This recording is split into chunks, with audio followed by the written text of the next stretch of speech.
In this video, I'm going to go over the pros and cons of using an e-bike as a transportation tool.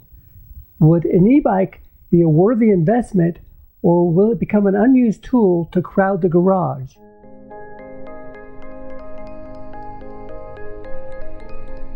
A year and a half ago, I built a custom e-bike for my family. We had more than 2,000 miles on it before it was 1 year old. It puts a smile on my face every time I ride it. I'm quite certain that I'll still be riding it for years to come. That said, an e-bike is not for everybody. Let's look at some of the cons of using an e-bike for a transportation tool. E-bikes share many of the inconveniences that bicycles have. There's limited cargo space, no passengers. They're relatively slow. You have to deal with helmet, lock, cycling clothing. Security can be an issue. They get stolen a lot. You're not protected from the elements. The climate control is pretty limited.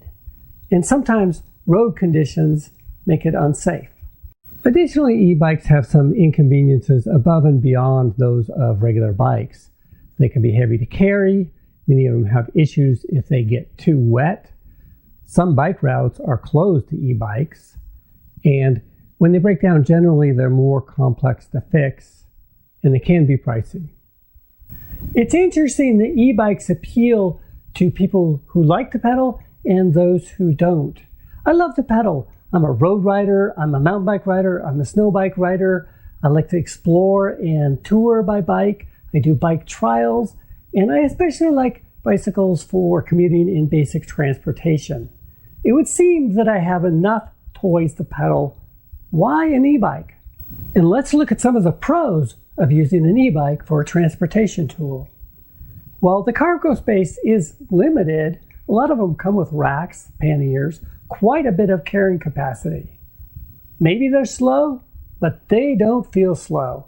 When I'm going up a pretty steep hill, maybe 20 miles an hour, that's 4 times faster than the speed I'd be going on my commuter bike. It feels fast.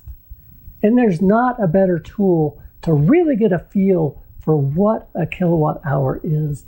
How much energy is that? And that's important information to know. For me, an e-bike is not so much an alternative to a bicycle, but an alternative to a car or motorcycle, and so much more efficient. One of the things I really like about the e-bike is it decouples the workout from the energy needed to do the trip. Many times when I go on the e-bike, I'm wanting a good workout, and it's there for me. I can pedal as hard as I want. On my e-bike, I can pedal down hills and charge up the battery. This is not available in a lot of the e-bikes. It's kind of hilarious. I'll be going down at 8% grade, pedaling, going about 20 miles an hour, and the bicyclist, they'll be coasting past me going twice my speed, not pedaling at all. Makes me think of the joggers that are jogging in place, waiting for the light to turn. And many times I'm tired and I need recovery, need easy pedaling. I don't want to work hard.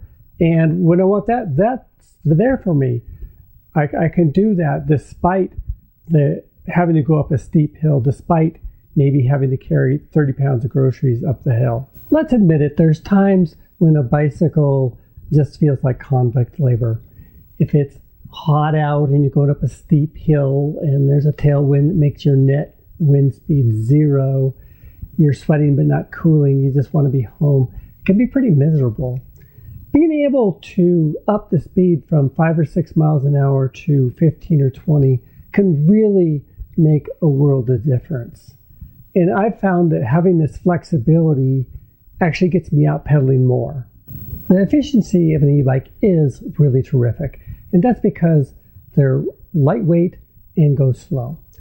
The average e-bike weighs about 50 pounds compared to a car that weighs somewhere in the neighborhood of 3,000 pounds. And wind resistance is so much less for slow-moving vehicles than fast-moving vehicles. There's this thing called MPGE, miles per gallon equivalent, and it's a way to compare efficiency of gas vehicles to electric vehicles. Basically, how far can you go with the equivalent energy of 1 gallon of gas? Take a wild guess as to the MPGE of an e-bike. For reference, a 50cc moped gets somewhere in the neighborhood of 100 miles per gallon, so 100 mpge. I'll get back to this in a second.